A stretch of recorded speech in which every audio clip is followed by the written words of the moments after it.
하나 둘. 예. 제가 촌사람이 돼가지고 마이크를 켤 줄 몰라가지고 예. 한번 기도드리겠습니다. 하나님 감사합니다. 고아동산 고아중앙교회에서 이렇게 귀한 사역을 감당하는 우리 유초등부 교사들, 또 우리 유초등부가 헌신 예배로 하나님께 나아갑니다. 이들의 수고와 헌신을 주님 기억하셔서 이 고아 지역의 복음화가 이루어나게 하시고, 또 우리 귀한 아이들이 예수님을 믿고 예수님처럼 하나님께 사랑을 받고 지혜가 자라나는 그런 믿음의 지도자들이 되어질 수 있게 하여 주옵소서. 그 중심에 하나님의 말씀을 가르치는 교사들이 있습니다. 성령님께서 역사하셔서 우리 귀한 교사들이 하나님의 은혜를 통하여서 구원의 자리에 이르게 되었사오니, 이 받은 은혜를 또 마음껏 나누어 드릴 수 있도록 하나님께서 귀하게 사용하여 주옵소서. 오직 성령께서 이 시간 도와주옵소서. 성령의 나타남이 있는 그런 귀한 말씀이 되게 하여 주시옵소서. 예수님의 귀하신 이름으로 기도드립니다. 아멘. 여러분들께서는 유치원 때 그 자녀들을 바라보시면서 그 어떤 우유를 많이 먹이셨습니까? 제가 통계해 보니까 요즘은 안 그런데 그 우리 유치원에 다니는 아이들이 아인슈타인처럼 그렇게 훌륭한 사람으로 이렇게 자라기를 원해서 아인슈타인 우유를 많이 먹였대요. 근데 초등학생이 되니까 서울대학교 가라고 서울 우유를 먹인답니다. 중학생이 되니까요, 이 아이가 건국대학교나 연세대학교는 가라고 이렇게 건국우유나 연세우유를 먹인답니다. 고등학교 때는 무슨 우유를 먹일까요? 학교를 매일 가라고 매일 우유라도 먹인답니다. 저는 자랄 때 저희 어머니께서 제가 입이 조금 까다로웠는가 봐요. 그래서 이렇게 우유를 이렇게 먹여주셨는데, 그 장로님 두꺼운 병우유 아십니까? 그게 종이 이게 마개로 되어 있는데, 그것을 그 보일러에 이제 물통에 이렇게 딱 집어넣어 가지고 따뜻하게 되면은 그 뚜껑이 약간 볼록 올라오거든요. 근데 그것을 이제 탁 치면 뽕 하면서 소리 나면서 그게 뚜껑이 딱 열리는데, 그 우유 맛이 얼마나 고소하고 좋은지요. 지금도 저는 그 우유 맛을 지금도 이렇게 기대하고 찾는데, 그런 우유가 잘 없는 것 같습니다. 주일학교 교사 여러분들께서는 자라실 때 어떤 우유를 많이 먹었는 추억이 나십니까? 그것이 바로 여러분 부모님들께서 여러분에 대한 기대였다는 것을 기억하면서, 또 오늘 우리가 말씀을 통해서 우리의 그 진짜 아버지이신 영의 아버지께서는 교사이신 여러분의 삶에 대해서 어떤 태도를 가지고 살기를 원하실까? 하나님 아버지 앞에서 우리의 삶의 태도가 참 좋았던 한 사람, 바울을 모델로 해서 오늘 우리가 함께 말씀을 이렇게 살피기를 원합니다. 사랑하는 교사 여러분, 또 성도 여러분, 우리는 모두 하나님 앞에서 부르심을 받은 하나님의 택한 백성이요, 또 하나님의 자녀들입니다. 우리에게 여러 가지 직분이 있습니다. 오늘 본문은 바울의 사도직에 대한 말씀인데, 바울이 자신이 받은 직분에 대해서 어떤 신앙 고백과 또 신앙의 삶의 태도를 가지고 살았는지를 오늘 우리 교사의 직분을 가지신 분들과 또 모든 성도들이 함께 은혜를 받는 시간이 되기를 간절히 소망합니다. 먼저 바울 사도의 사도직은 누구로부터 온 것인가? 바울의 고백을 통해서 우리가 한번 살펴보기를 원합니다. 여러분 2장 6절 말씀을 보시면, 유력하다는 이들 중에 본래 어떤 이들이 본래 어떤 이들이든지 내게 상관이 없으며 하나님은 사람을 외모로 취하지 아니하시나니, 이렇게 말씀하시면서 그 유력한 자들이 있었다는 것을 밝히고 있습니다.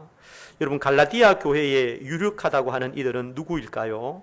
여기에서 유력하다고 하는 이들은 주로 예루살렘 지도자들을 지칭하고 있음을 우리가 알 수가 있습니다. 유대주의자들이 바울 사도의 사도직의 문제를 제기하면서 예루살렘 사도들과 이 유력한 자기 자신들은 과거에 예수님의 목격자였고 증인들이었고 사도되기에 충분한 그런 제자로서 예수님으로부터 실제로 가르침을 받았고 또 예수님과 같이 사역을 한 사람들이 바로 이 사도라고 또 주장하는 그런 이들인데, 또 유력한 자들인데, 바울 사도는 예수님에게 직접 가르침을 받은 적이 없기 때문에 그 바울 사도의 사도직을 좀 깎아내리려고 하는 것입니다. 이와 같은 상황에서 바울은 자신의 사도직을 변호하기 위해서 자신이 이방인의 사도가 된 것은 하나님께서 역사하셔서, 누가 역사하셨다고요? 하나님께서. 바울이 사도된 것은 하나님이 역사하셔서 세우셨다는 것을 아주 중요하게 주장하는 것을 우리는 보게 됩니다. 바울은 다메섹 도상에서 한때 주님의 원수였지만 자신을 용서하시고 사도로 부르시고 또 보내신 것이 자기 자신의 사도직에 대하여 충분하다고 보았기 때문에 그는 다른 사도들과 비교해 보아서 전혀 열등감이 없었어요. 이 다메섹 도상에서 주님을 만난 것 외에 사실상 다른 어떤 것도 바울은 필요 없다라고 생각했던 것 같습니다. 베드로에게 역사하셔서 베드로를 유대인의 사도 되게 하신 하나님께서 바울 자신에게도 동일하게 역사하셔서 이방인의 사도가 되게 하셨다는 것을 말하기 위해서 우리 갈라디아서 2장 8절에 베드로의 사도직과 또 자신의 사도직을 비교하는데 한번 보실까요? 2장 8절입니다. 베드로에게 역사하사 그를 할례자의 사도로 삼으신 이가 또한 내게 어떻게 해요? 역사하사 나를 이방인의 사도로 삼으셨느니라. 이렇게 말을 하면서 베드로에게 역사하셨던 그 하나님께서 동일하게 자기 자신에게도 역사하셔서 이방인의 사도로 삼아주셨다는 것입니다. 누가요? 누가? 하나님께서 그렇게 하셨다는 것입니다. 여러분, 하나님께서 베드로에게 어떻게 역사하셨습니까? 베드로는 갈릴리 바다에서 물고기를 잡는 어부였습니다. 그런데 우리 주님께서 다가오셔서 그 베드로를 부르셨고 가이사랴 빌립보에서 너는 나를 누구라 하느냐, 이렇게 주님의 질문 속에 베드로는 주는 그리스도시요 살아계신 하나님의 아들이십니다, 이렇게 고백해서 칭찬을 받았습니다. 그런데 우리 주님께서 이렇게 칭찬해 주신 이후에 내가 이 고난을 당해야 된다는 것을 말씀하시자 이 베드로는 예수님이 절대 죽으면 안 된다고 하시면서 그렇게 예수님을 힐난합니다. 그때 예수님께서는 이 베드로에게 사단아 내 뒤로 물러가라는 책망을 받게 됩니다. 이런 사람이 베드로였습니다. 다른 사람이 다 예수님을 버려도 나는 버리지 않겠다던 이 베드로는 예수님을 모른다고 3번이나 부인하고 부활하신 예수님의 무덤을 보고도 갈릴리 바다로 내려가 버리고 말았던 그런 베드로입니다. 이 베드로를 하나님께서는 하나님의 열심으로 다시금 사도로 삼기 위해서 역사해 주셨던 것이죠.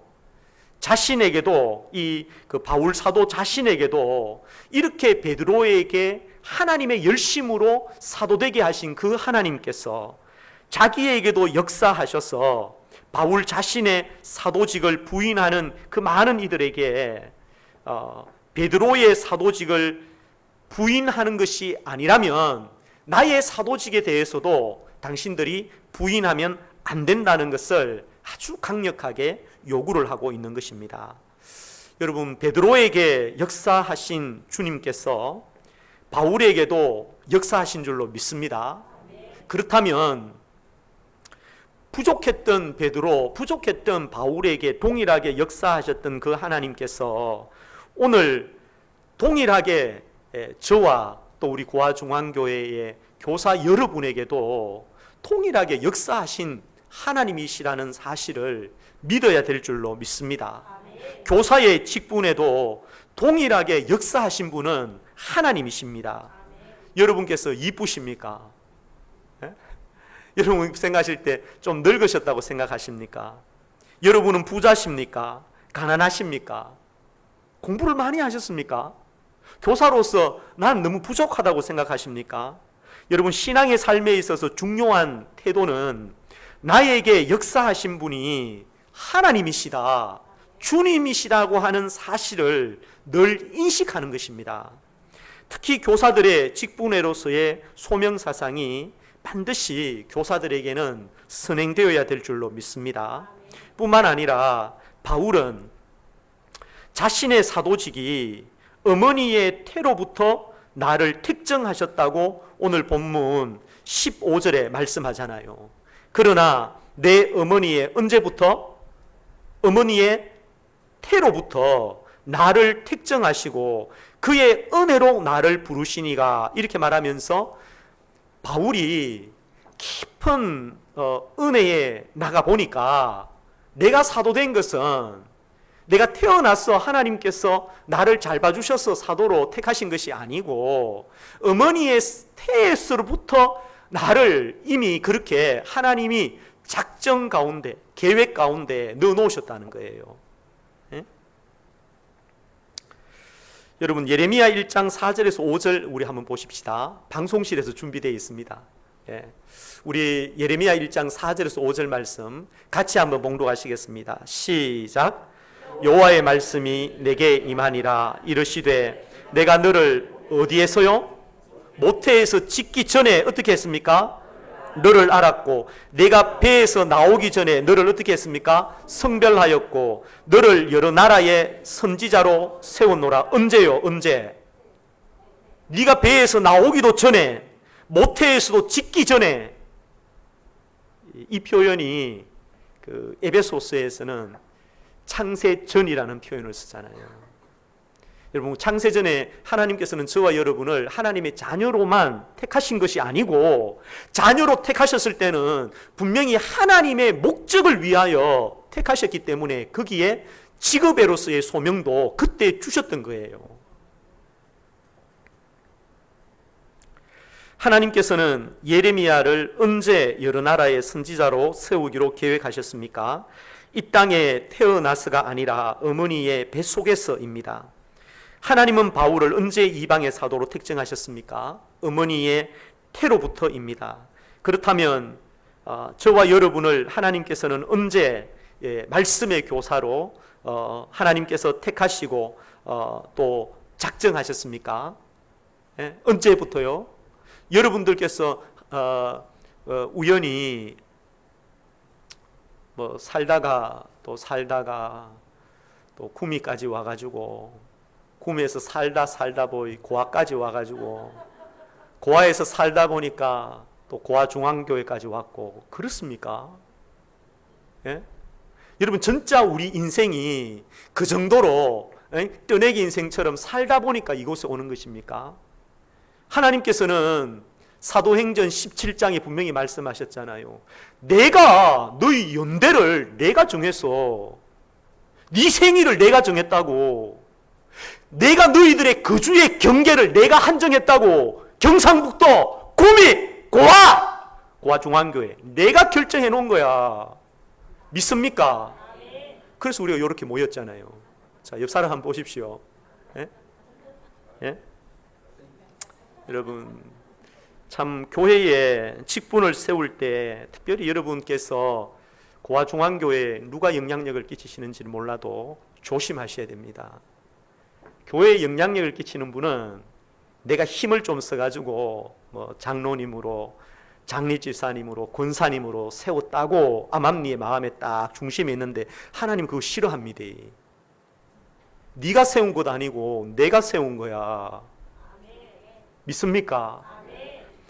여러분이 하나님의 역사하심으로 베드로를 역사하셔서 세우시고 바울을 역사하셔서 세우셨다는 것을 믿는다면 저와 여러분도 하나님께서 우리에게 이런 역사하심으로 오늘 세우셨다는 것을 꼭 믿어야 될 줄로 믿습니다. 다시 한번 옆 사람에게 한번 인사합시다. 옆 사람에게 한번 인사하십시오. 제가 당신이 그런 분인 줄 정말 몰랐습니다. 네? 여러분, 우리는 하나님이 세우셨다는 사실을 정말 인정해야 됩니다. 한 번 더 인사합시다. 정말 귀한 분이군요. 믿습니까? 네? 하나님이 그죠? 창세전에 어머니의 태에서 짓기도 전에 하나님이 저와 여러분을 말씀의 교사로 고아 중앙교회에 귀한 유초동부 교사로 세우셨다는 거예요. 그죠? 여러분, 누가 세웠느냐가 제일 중요합니다. 누가 세웠느냐가. 문재인 대통령께서 훌륭하시지만 저를 연흥교회 담임 목사로 세운 적이 없어요. 저는 이래 봬도 만왕의 왕이신 그 하나님, 말씀으로 천지 만물을 창조하신 그분이 저를 세워주셨다고요. 그러니까 여러분, 제가 어깨를 쫙 펴고 이렇게 다니잖아요. 저는 말씀의 교사입니다. 그죠? 그러면서 우리 고아 중앙교회에 귀한 유초동부 교사 여러분, 하나님께서 우리 고아 중앙교회 당회를 통하여 현성성 목사님의 지명하심으로 여러분을 하나님이 세우셨어요. 하나님께서 저에게 동의도 구하지 않고 마음대로 세우셨다고. 여러분, 정말 그렇게 생각하십니까? 여러분께서 하나님께 동의를 구하고 하나님께서 여러분에게 임명하셔야 될 그 수준의 하나님이신 줄 아십니까? 큰일 납니다. 큰일 난다고. 누가 서주시느냐가 중요한데 그분이 지명하여 불러서 교사로 딱 세우셨으면 순종하면 돼요. 여러분, 혹시 고아중앙교회 목사님, 장로님들이 그렇게 센스가 없는 분인 것 같습니까? 예? 예. 목사님, 장로님만큼 기도 열심히 하시는 분 손 한번 들어보시오. 예? 말씀을 잘 아는 분 손 한번 들어보시라고. 당회에서 그냥 저분 하면 좋겠다, 절대 그렇게 못 세웁니다. 영혼을 맡기는 일인데 어떻게 그렇게 세우겠어요?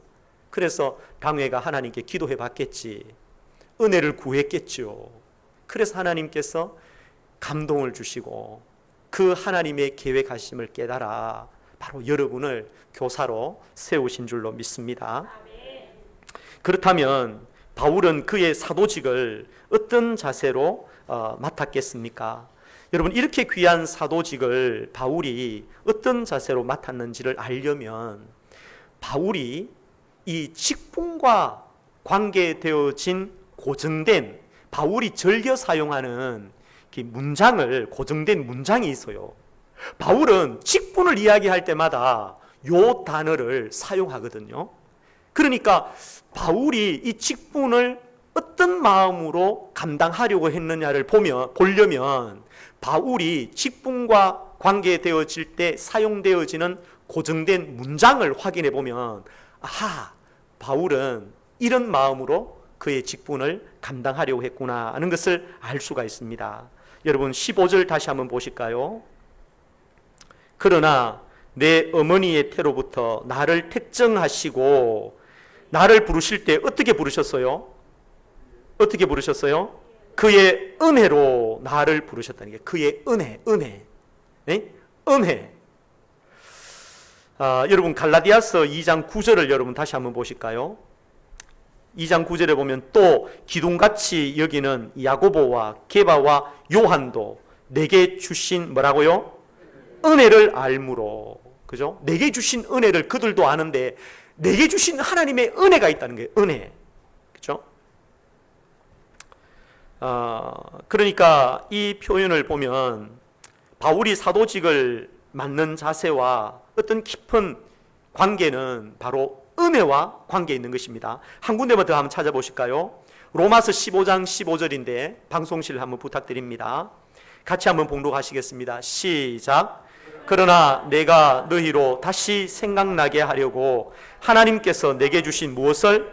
은혜를 인하여 더욱 담대히 대강 너희에게 썼노니. 여러분, 담대히 썼다라고 하는 이 말은 로마 교회는 바울이 개척한 교회가 아니지 않습니까?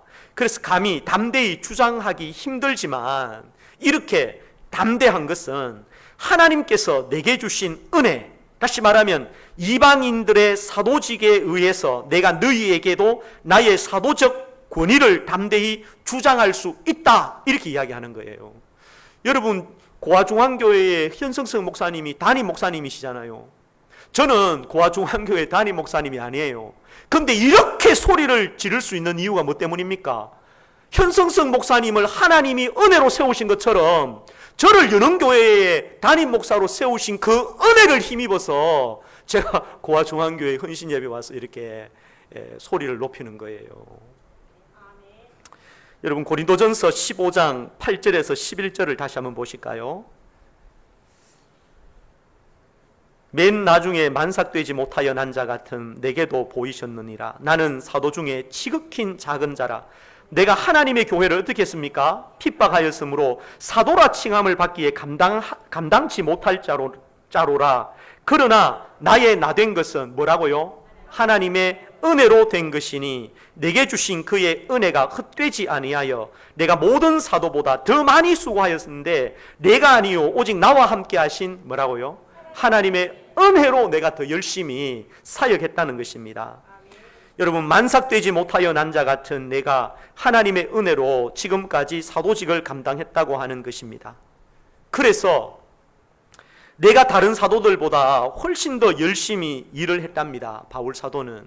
그렇지만 나의 나된 것은 하나님의 은혜로 된 것이기 때문에 내게 주신 그 은혜가 헛되지 아니하도록 하기 위해서 내가 모든 사도들보다 더 많이 수고하였으나 내가 아니요 오직 나와 함께 하신 하나님의 은혜다. 바울은 자기가 다메섹 도상에서 받은 개인적인 구원과 하나님께 쓰임받는 종으로 부름을 받았을 때 하나님의 은혜로 표현하고 있음을 우리는 알 수가 있습니다. 그러므로 여러분, 하나님의 은혜라는 말은 바울 자신의 사도직을 지칭할 때 즐겨 사용하는 고정된 문장인데 바울이 어떻게 이런 은혜를 잊게 되었을까요? 예? 바울은 자기에게 주신 은혜가 뭔지를 알았어요. 그래서 그 은혜에 감격해가지고 여러분 이 귀한 사역을 감당하게 되어지는데, 바울이 말하는 은혜는 오늘 본문 16절에 있습니다. 16절. 여러분 16절이 정말 중요합니다. 같이 한번 봉독해 보실까요? 시작. 그의 아들을 이방에 뭐하기 위하여? 전하기 위하여 그를 내 속에 나타내시기를 기뻐하셨을 때에 내가 곧 혈육과 의논하지 아니하고, 이렇게 이야기합니다. 여러분 보십시오.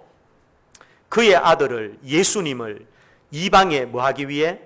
전하기 위하여 그를 내 속에 나타내시기를 기뻐하셨대요. 여러분 이 순서를 좀 잘 기억하셔야 됩니다. 자, 저를 보십시오. 순서가 어떻습니까?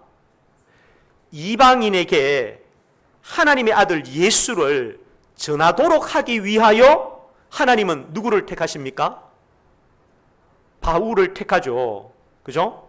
그러면 여러분 다시 한번 보십시오. 바울을 택한 이유는 이방인들을 위하여 바울이 필요한 것이었지 바울을 위하여 이방인이 필요하지 않았잖아요. 다시 말하면 이런 것입니다. 연흥교회의 성도들을 위하여 하나님께서는 저를 창세 전에 하나님의 거룩하신 계획을 따라 저를 택하셨다는 것이죠. 만약에 연흥교회가 없었다면 하나님께서 저를 택하실 이유가 있습니까? 있겠냐고. 없다니까요. 그렇죠? 여러분 연흥교회의 성도들을 사랑하시기 때문에 연약한 박영구 목사를 목사로 삼아서 그 교회를 담임하도록 저를 보내신 거예요. 그러면 여러분 보십시오. 연흥교회 성도들을 위하여 제가 존재하기 때문에 제가 연흥교회 성도들 위해 군림할 수 있습니까? 연흥교회 성도들이 없으면 하나님이 저를 이 땅에 보내실 리도 없고 예수님을 믿을 수 있도록 부르실 리도 없고 성령의 역사하심을 따라 복음을 깨달을 필요도 없는 거예요. 그러면 저는 누구에게 빚을 진 겁니까? 연흥교회 성도들에게 빚진 거예요. 그래서 제가 연흥교회 성도들에게 빚 갚으려고 하잖아요. 예? 당신들 때문에 제가 하나님께서 목사로 이런 은혜를 주셨으니까 말씀을 좀 가르칠 때니까 모이시오 하면 싫어하더라고. 빚을 갚으려고 하는데 싫어하더라니까. 제발 좀 제가 빚을 좀 갚게 해주세요 하니까 싫어하더라니까. 정말 안 배우려고 그런 게 정말 뭐 설교가 기니부터 시작해가지고 목사님 막 어렵니 그러고 말이죠. 막 빚 갚으려고 하는데 모이지도 안 오고 공예배 때 2달에 한 번쯤 오고 말이죠. 막 이런 분들이 뭐 예배가 막 어렵대. 아이고 주여. 그래서 제가요 참 하나님께서 이게 빚 갚으러 가시는데 이 빚을 잘 못 갚았어. 이게 어떻게 되겠노 싶어가지고 참 고민이 들 때가 많아요. 여러분 바울이 깊은 신앙으로 이렇게 여러분 바울 사도는 삼층천까지 갔다 온 분 아닙니까? 그죠? 하나님과 여러분은 얼마나 깊은 교제를 하신 그런 분이잖아요. 그분이 바라보니까 자기는 이방인들을 구원하기 위한 수단이었고 하나님의 진짜 목적은 이방인들을 구원하기 위한 것이었어요. 그 바울은 자기는 도구라는 것을 알았어.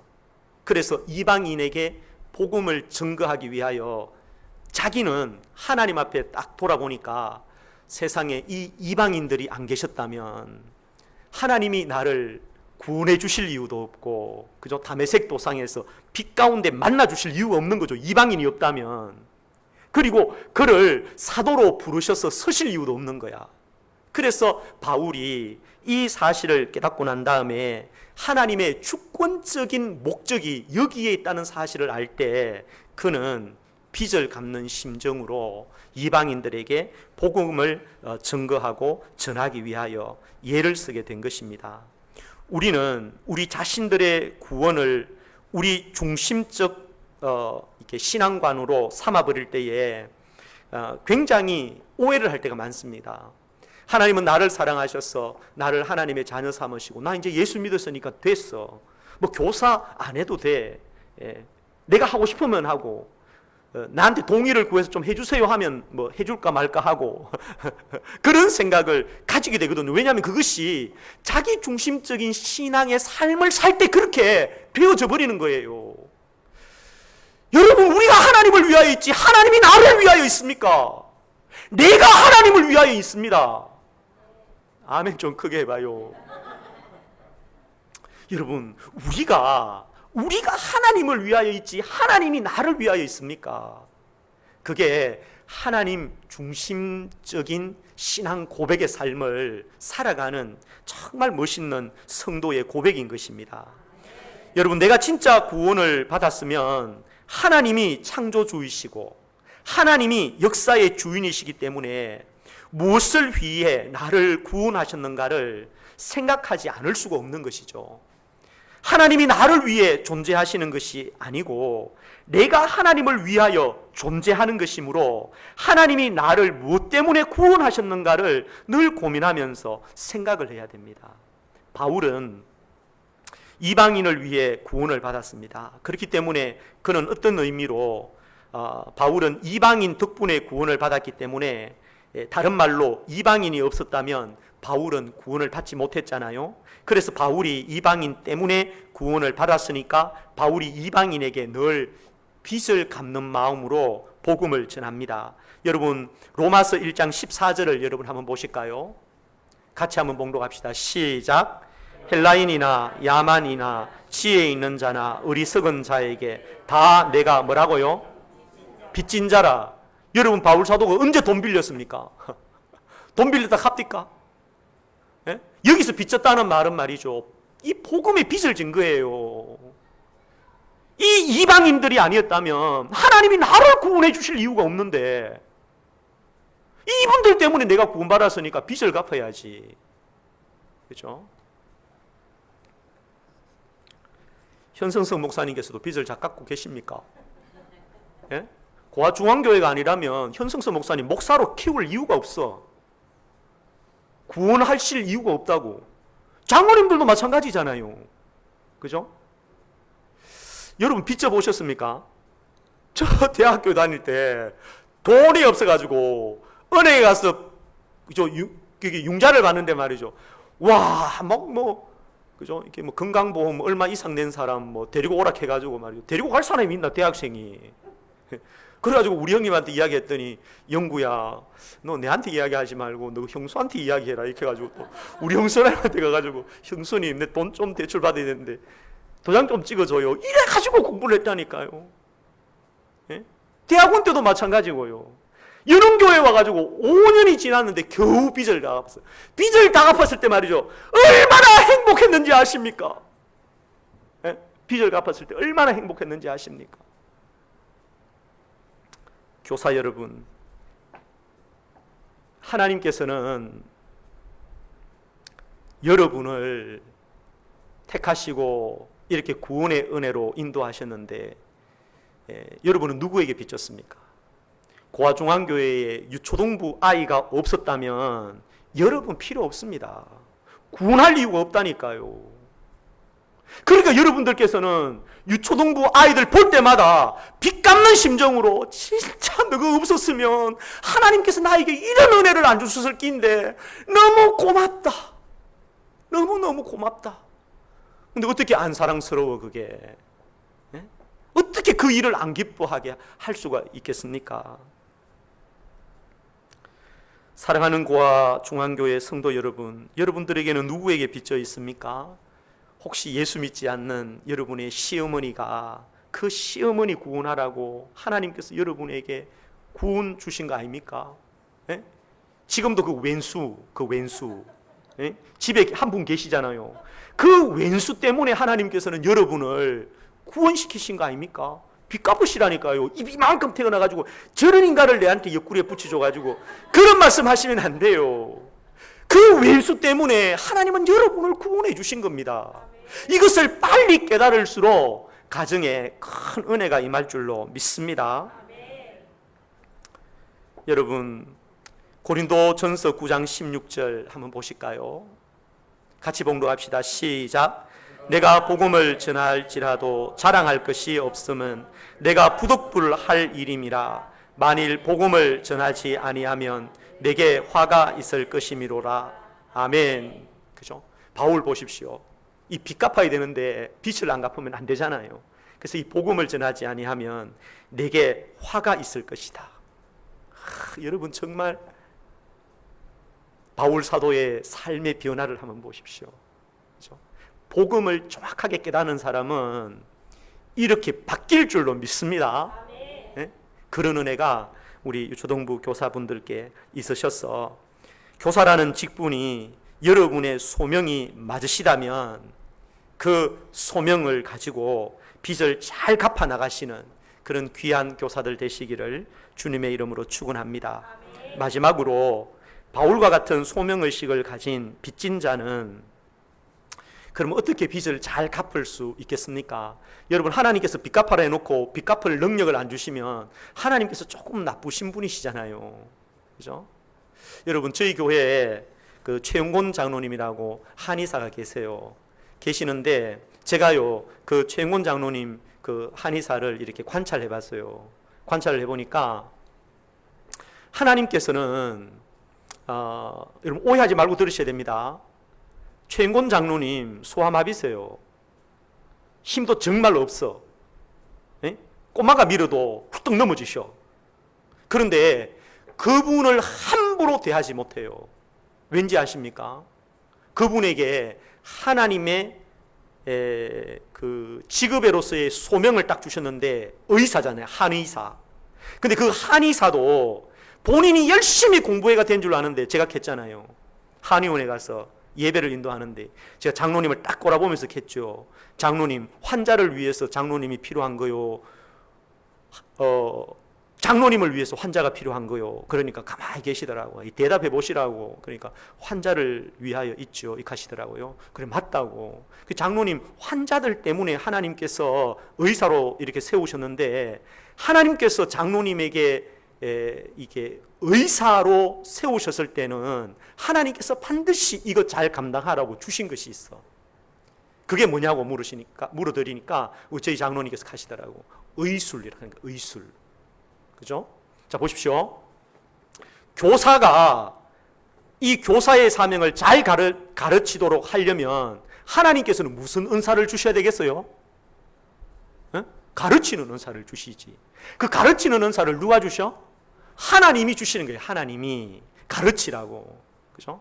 그런데 우리가 교사 여러분들께서 혹시 좀 오해할 것 같아서 말씀을 드리는데, 목사님, 저는요 정말 가르치는 은사가 없어요. 그런데 목사님이 하락하니까 순종한다고 합니다. 이런데 여러분, 바울 사도를 한번 보시라니까요.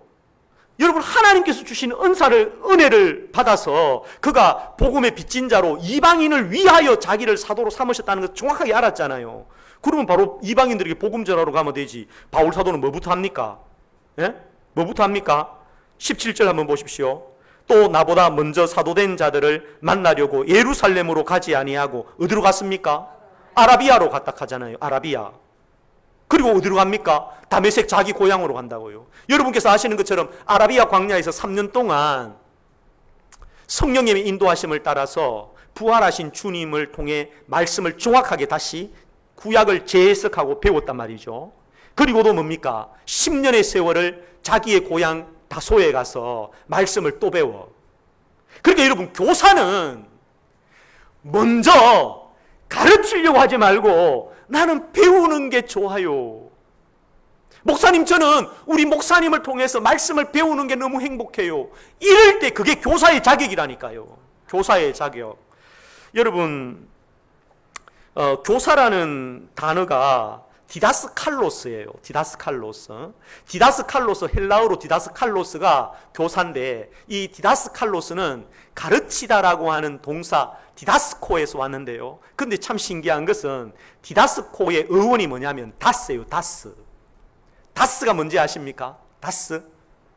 옷 다스 말고 다스가 뭐냐면 손을 이렇게 양쪽을 벌려서 반복해서 받으려고, 주면 받으려고 손을 펴서 또 주세요 하는 배움이란 말이에요. 배움. 그것이 교사의 자질이라. 자질. 우리 교사 여러분, 걱정하지 마세요. 목사님이 가르치시려면 그 자리를 빼먹지 말고 나와서 배우기만 하면 돼. 믿습니까? 그게 교사라니까요. 교사. 여러분, 죄송한데 배우려고 하지 않으면요 끝나. 정체되거나 신앙이 얕아져. 억지로라도 여러분이 배우셔야 돼요. 말씀에 깊이 젖어 들으셔야 돼요. 성령이 도와주실 것입니다. 성령이 반드시, 말씀이 있는 곳에는 성령이 반드시 역사하신다니까. 네? 여러분이 실력이 없어도 그냥 그 자리에 그냥 묵묵히 가서 듣기만 하세요. 믿음은 들음에서 나고, 들음은 그리스도의 말씀을 통하여 난다 그랬잖아요. 그래서 교사들은 반드시 여러분 배우는데 열심을 내셔야 됩니다. 우리 현성석 목사님 열심히 배우려고 하시는 것 같아요. 저는 월요일 날 그냥 놀고 있는데 월요일 날 총신까지 공부하러 가시더라고. 여러분, 고아중앙교회 참 좋은 말씀의 교사를 여러분이 모셨기 때문에 모든 교사들은 목사님을 통해서 여러분 배우려고 힘을 내시고 그러셔야 됩니다. 여러분, 그 국제시장이라고 하는 영화를 보셨습니까? 저요, 그 국제시장 보면서 되게 은혜를 받았어요. 여러분, 흥남부두에서, 그죠? 이 덕수 아버지가 말이죠, 그 막내 막순이를 고마 덕수가 이렇게 놓쳐버리잖아요. 그래서 아버지가 이 덕수한테 뭐라 합니까? 아버지 없으면 네가 우리 집 가장이다고. 덕수야 알겠지? 그 덕수가 말이죠, 그 어린 나이에 얼마나 부담이 됐겠어요. 그 아버지께서 또 이야기하십니다. 아버지가 없으면 네가 가장이야. 너 부산에 가서 꽃분이네. 너 그 고모집에 가야 돼. 네? 그렇게 유언의 말을 남기고 떠나가셨습니다. 부산에 여러분 고모집에 가서 그렇게 이제 꽃분이에서 사는데 동생이 왜 그렇게 공부를 잘해요? 그래서 그 동생을 공부시키기 위해서 이 덕수가 어디로 갑니까? 독일에 광부로 가잖아요. 그죠? 아버지께서 뭐라 하셨습니까? 아버지가 없으면 네가 가장이다. 그러니까 가장이 동생을 책임지려고 하는 거예요. 여러분 광부하고 말이죠, 돈 벌어가지고 동생을 공부시켰어요. 갔다 왔더니 어떻게 됩니까? 아이고 고모부 술 잡수고 말이죠, 이 꽃분이네 난릴 판이네. 그리고 말이죠, 이 철없는 여동생이 말이죠 시집 간다고 막 또 그러는 거예요. 그래가지고 덕수가 어디로 갑니까? 월남전에 가잖아요. 월남전에. 그 월남전에 가서 돈 버는 것을 가지고 와서 꽃분회를 지키고 동생 시집 보내고. 여러분 덕수가 그 연세가 드셔가지고 말이죠, 모든 가족들이 한 방에 모여 있고 덕수는 아버지 초상화를 이렇게 보면서 말이죠 나지막하게 아버지 정말 힘들었어요. 아버지 정말 힘들었다고. 여러분 주님의 유언의 말씀을 간직하면서 살아가는 사명자가 왜 안 힘들겠어? 예? 여러분 유초등부 교사 여러분 왜 안 힘들겠어요? 이 땡빛에 보니까 뭐 성경학교도 길게 하네.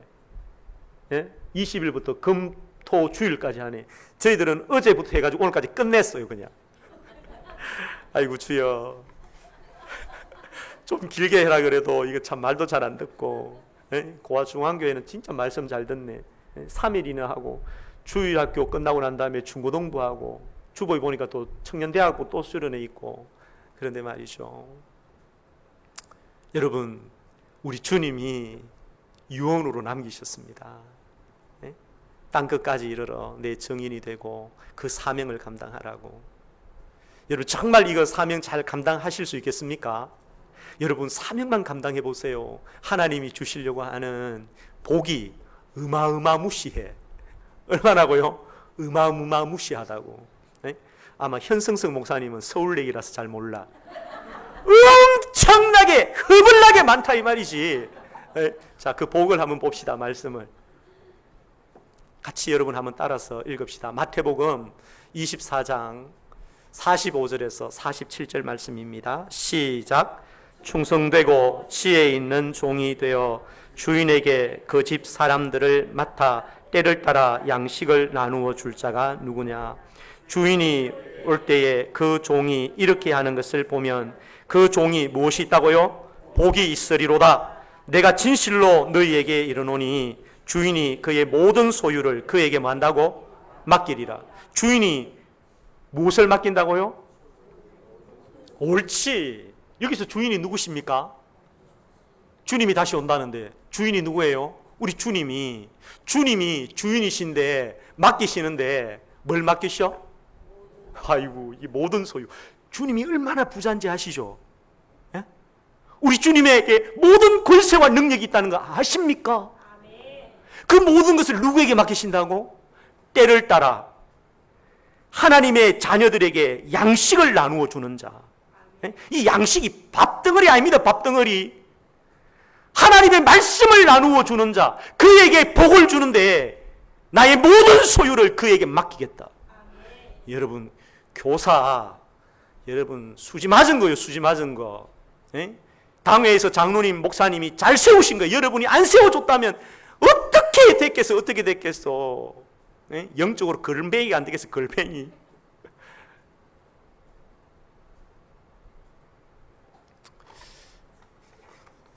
저도 참 이게 받은 은혜가 얼마나 큰지, 그죠? 제 같은 사람을 연흥교회 담임 목사로 보내주셔서 또 하나님께서 참 은혜를 주심으로 참 이렇게 섬기는데, 제가 저희 교회도 이제 시골에 위치하고 있으니까 참 이게 참 어려워요. 우리요 유초등부요 3명 있어요. 3명. 참 기가 찰 노릇이야. 3명. 여러분은 놀라지도 않잖아. 지금 뭐 지난번에 뭐 현서성 목사님 간증 이야기 들어보니까 정말 교사들 막 으쌰 해가지고 지금 뭐 거의 30명 넘었습니까 이제? 예? 그때 아이고 주여 좋겠다. 저희 교회는 초등학교도 없고 그 동네에 애도 없고 참. 제가 낙심이 돼가지고 기도회 금요 기도회 하자 하니까 또 모이질 안 해가지고 그러면 수요일 날 엄쳐서 해봅시다 이래가지고 수요일 날 기도회 했는데 7시 반, 7시 이렇게 하니까 지금은 또 농사 짓는다고 또 안 모이더라고. 그래가지고 시간을 8시로 넘겼어. 그 8시 하니까 이제 막 이렇게 이렇게 오시는데 막 오시면서도 막 목사님 우리 저녁도 못 먹었어요. 그러니까 빨리 마치라는 거지. 근데 수요 기도를 제가 그래도 눈치는 있잖아요. 영구라도. 그래가지고 이거 뭐 빨리 마치라는 저녁도 못 먹었다 이 카지 뭐 이러니까 그래도 준비한 거는 해야 안 되겠습니까? 이러면서 이제 넘기고 이래가지고 수요 말씀 예배 드리고 그 다음에 수요 기도를 하는데 처음에는 30분 했다가 눈치껏 또 눈치 보다가 40분 했다가 지금은 막 45분 50분 해버리거든요. 그러면 집에 가면은 10시 한 10분 막 이렇게 돼요. 8시에 모여가지고. 그래서 제가요 주일학교 때문에 너무 참 마음이 아파가지고 지금 우리 주일학교 3명인지 알고나 아십니까? 막 이러면서 말이죠 막 했어요.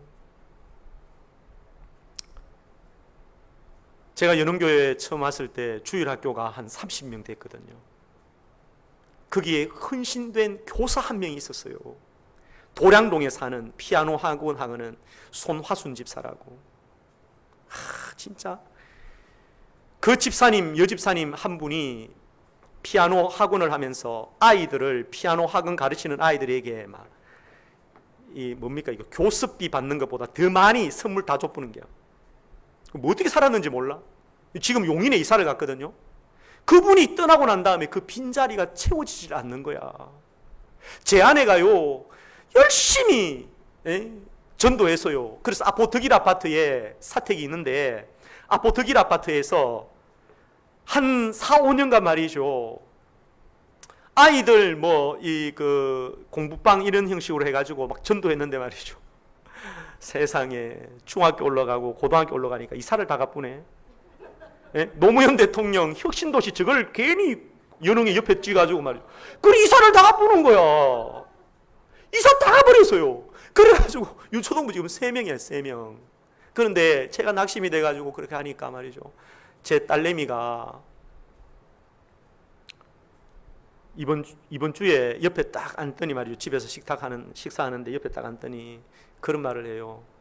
아빠, 사실 아빠가 몰라서 그렇지 4, 5년 전에 우리 교회 유치부가 없어가지고 동근이라고 하는 아이, 우리 집사님 아이인데요. 동근이라고 하는 그 아이 하나가 유치부였어요. 유치부. 근데 아빠 4, 5년 전에 그 동근이 하나 가지고 우리가 기도했는데 어제 우리 여름 성경학교 했잖아요. 유치부만 30명이 왔어. 유치부만. 여러분 이게 그 이야기 들으니까 말이죠. 기가 이게 쭉 쓰더라고. 와, 주님 진짜 대단하시네.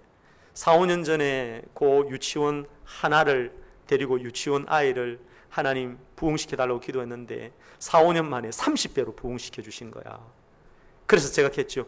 야, 하은아, 우리 지금이라도 또다시 기도하면 하나님께서 우리 유초등부 3명인데 4, 5년 후에 90명이 되네. 90명? 이러면서 이렇게 웃었어요. 여러분 현장 속에서 여러분께서 복음을 위해서 이리 뛰고 저리 뛴다고 이게 갑자기 막 부흥되어지고 하면 얼마나 좋겠어요. 그러나 여러분 하나님의 나라는 그렇게 부흥되지 않습니다. 한 영혼을 위하여 씨름하는 교사의 눈물을 통하여 하나님께서는 또 한 영혼을 보내주시고 또 한 영혼을 보내주세요. 저희 교회에 이름을 밝히기는 힘든데 30대에 위암이 걸린 한 자매가 있어요. 저희 교회에 온 지 1년 만에 위암이 걸렸는 것을 알게 되었어요. 아이고 30대 초에 그런데 이분이 하나님이 주신 그 은혜가 뭔지를 정확하게 제가 가서 복음을 제시하면서 당신은 빚진 자야. 빚을 갚으셔야 된다고. 빚 갚기 전에는 절대 못 죽는다고. 기도하고 사명 가지고 수술하고 치료하라고.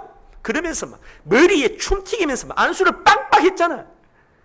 근데 수술해서 나섰어. 근데 그분이 받은 은혜가 있으니까요. 저한테 상담을 하러 왔어. 목사님, 아무리 기도해도 우리 다음 세대들을 위해서 목사님 비전 캠프를 좀 보냈으면 좋겠는데 목사님이 좀 허락해달라고. 그래 제가 머리를 이렇게 긁으면서 비전 캠프 그래 보내면 참 너무 좋지. 그하니까 목사님 돈 걱정하십니까? 그러면 목사가 그러면 뭐 믿음이 아무리 좋다 해도 그래 비전 캠프가 뭐 1,200만 원으로 되는 줄 알아. 그분이 1,400만 원을 탁 가지고 나왔어요. 그래가지고 여러분 이번에 우리 중고등부 아이들 교사들하고 23명이 이 중국에 비전 캠프 일주일간 갑니다. 7월 30일부터 8월 4일까지 갑니다. 여러분 한 명의 교사가요 헌신해 버리잖아요. 그러니까 우리 교회에 막 권사님들 삼짓돈 막 내놓는데 겁나던구만. 그분이 무명으로 딱 헌금을 드렸는데 말이죠. 무명으로 헌금을 딱 드리니까 와 권사님들이 막 삼짓돈 말이죠 10만 원 막 내놓는데 말이죠 2,900만 원이 모였어. 그래서 진짜 마음껏 한번 선교하고 오려고 합니다. 제가 여러분에게 열등감을 조장시키려고 하는 게 아니고 아시겠죠? 에? 우리 연흥교회는 고아중앙교회보다도 위치적으로나 정말 부족한 것이 너무 많아요. 여러분 전부 다 젊으시네. 에? 저희 교회는 평균 연령이 60세, 65세라. 65세. 말씀드리려고 하는 것은 한 명의 교사가 복음을 정확히 깨달아 버리니까 그죠? 하나님의 은혜가 그를 통하여 일하기 시작하시더라는 거예요. 네?